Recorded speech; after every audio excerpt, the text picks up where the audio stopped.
Hello everybody, my name is Davis and welcome back to another video, and today we are here for another severe weather breakdown. Now today, we're going to be talking about an ongoing severe weather event that's bringing damaging winds and large hail to a certain portion of the United States. We're going to be talking about what's to come, a massive heat wave coming in, a massive cool down coming in for some.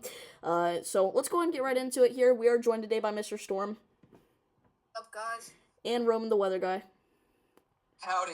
We got a trio forecast going, so this might be a little bit longer than my usual forecast, just an FYI, but starting off today, we got 3 marginal risks of severe weather. We got a marginal risk for parts of the Carolinas from the leftovers of today's events across portions of the mid-Atlantic region. We've got ourselves a marginal risk going out for a good section of kind of the Rockies, the southern and central plains, and then also a marginal risk going out for parts of Montana here.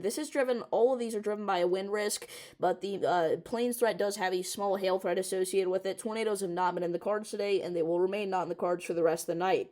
But tomorrow it's going to be a little bit of a different story. We got ourselves a slight risk of severe weather for portions of Nebraska and Colorado.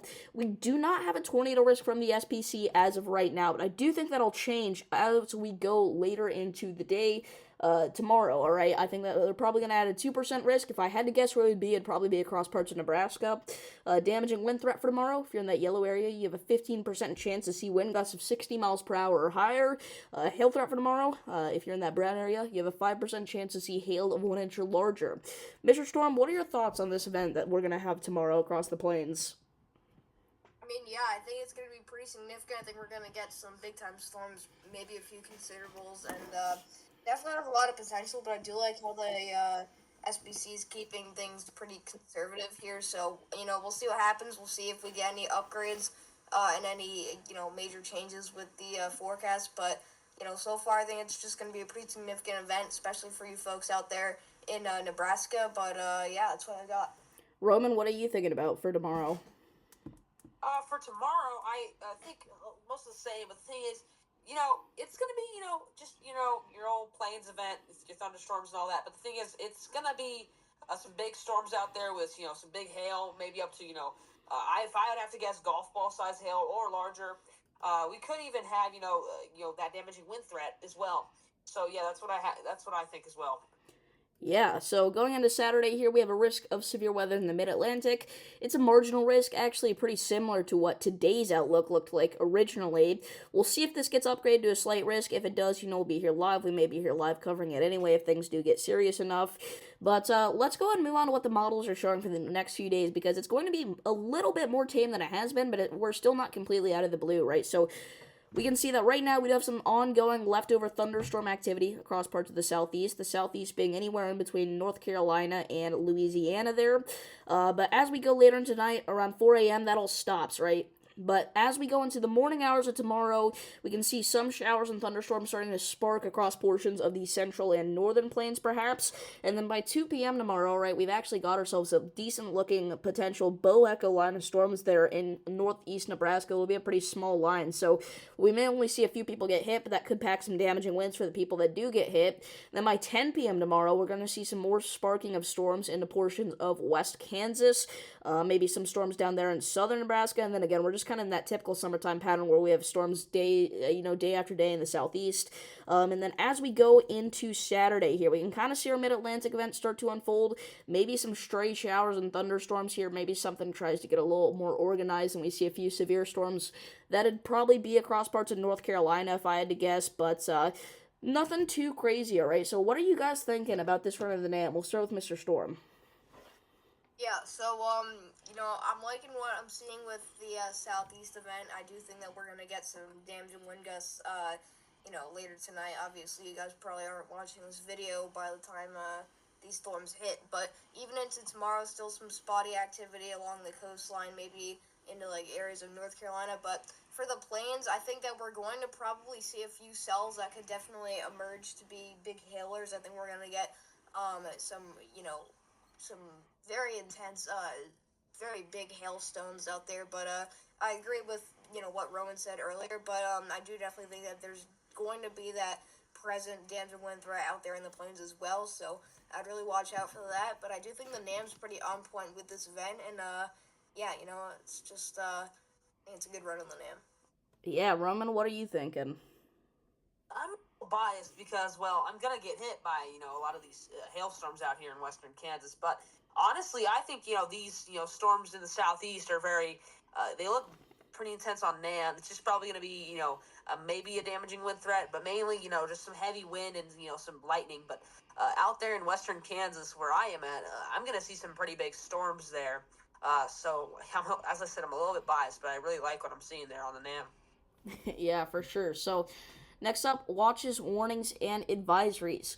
We have almost nothing to talk about if it weren't for the excessive heat in the west, right? We got excessive heat warnings out for a good chunk of Arizona, Nevada, California, Oregon, Washington, Idaho, and Montana here. We got some spots saying heat indices in the northwest over 100 degrees. We got some spots in the southwest, saying temperatures at like 120 degrees, which is absolutely ridiculous. But it's to be expected this time of year, honestly. We do have some air quality alerts, all right, mainly just scattered around the big cities for like pollution reasons and stuff, but that's nothing too interesting there. And we do actually have this little pink box here, all right, in portions of western Illinois, and you may be thinking, well, I've never seen that before. What is that? Well, that's actually a civil emergency message. That's just an amber alert. So for future reference, if you ever see that little color there on this map, that's just what that means, all right? There's, something local that the people need to know about, so they push that alert out to everybody's phones, but nothing too crazy, right? So the Climate Prediction Center, all right, it's been a while since we've taken a look at this on this channel here, but we're bringing it back, all right, because we've got a massive cooldown coming for millions of Americans here. On the 6 to 10 day temperature outlook here, right, this is valid for July 24th through to the 28th. We got a massive area where we are expecting a 60 to 70% chance to have below average temperatures.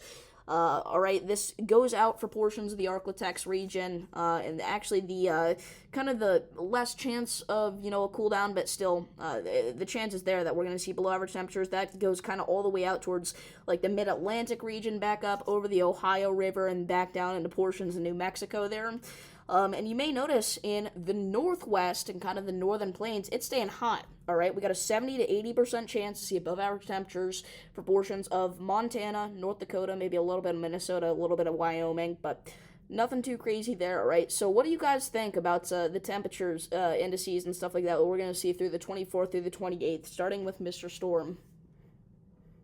Yeah, I mean, I do think that we're going to get, a big cool down, and I think it's going to be pretty significant where I think a lot of people are really just going to, it's going to be like one of those moments in the summer where you're really like, okay, we can finally enjoy summer. Because I know for you folks in the southern plains, it's been just stupid hot, especially early summer. You've had a lot of severe weather out there in, Texas, Oklahoma, Arkansas, and stuff. But, this is going to be a big cool down. And just the pattern we're in, I think, in general, is going to bring more cold air on the way. I don't think that this is going to be the only,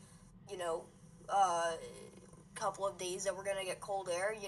We're going to enter a pattern that's going to support more events like this happening in the future. But I like this graphic. I like what I'm seeing here, and that way I have a big below spot out there. But if you're in the northwest, apologize for this, but you're still going to be cooking for a few days at least. Yeah, Roman, what do you think about the 6 to 10 day temperature outlook here? You got any thoughts on this? I do. Yeah. So as I was saying, as Mr. Storm was saying, Texas and Oklahoma and all these areas out here in the South have been just absolutely blazing hot, and you guys are probably like, wow, well,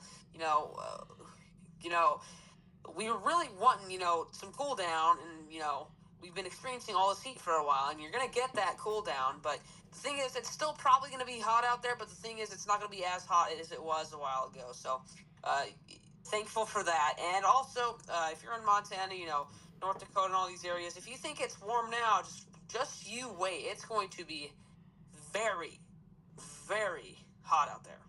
Yeah, for sure. So we will take a look at the 6 to 10 day precipitation outlook here. As we can see, the CPC has a huge area where they are expecting above average precipitation from, once again, the 24th of July to the 28th of July. The biggest area that we're expecting to see above average precipitation in is down here in South Texas, where we have a 80 to 90% chance, or sorry, a 60 to 70% chance to see above average temperatures in that area there. So I know that this area obviously is having some drought problems that kind of arises very quickly and very easily during the summertime. But combine this massive, above average precipitation zone with the potential cool down coming in for that area, things may you may start to see a little bit of relief in spots out there for sure. Now things are going to be once again quite the opposite up here in the portions of Montana, the Dakotas, maybe Wyoming and Nebraska as well. We are expecting some below average precipitation chances to fall in there over the next couple of weeks. So combine that with the hot temperatures that we're seeing, we may see some, drought conditions arise up there. But other than that, nothing too crazy. So if you guys did enjoy this video, please be sure to like and subscribe. Thank you guys all for tuning in. Mr. Storm, you got any final words? Yeah, I mean, I think that this pattern is going to be pretty enjoyable for, a couple million of Americans. But, if you're still finding yourself in situations with the heat, it's not like it's going to last forever. You're going to get a cool down. I guarantee you're going to get a cool down unless you live in, like, Death Valley or something. But, things are going to get better. We're, working our way through summer. I know it's been a pretty hard summer, and, stay safe. If you're still getting severe weather, please be sure to, check out Davis, subscribe, and turn on notifications for potentially life-saving severe weather coverage. But, yeah, that's all I got. Roman, you got anything to say? Not really. I just wanted to say, yeah, if you're out here in Texas from this precipitation outlook, you are going to be quite wet for a while. So, yeah, that's just all I wanted to say. Alright, so make sure to go subscribe to Roman and Mr. Storm. Their links will be put down in the description below. But yeah, again, thank you guys for tuning in, and I'll see you in the next one. Peace.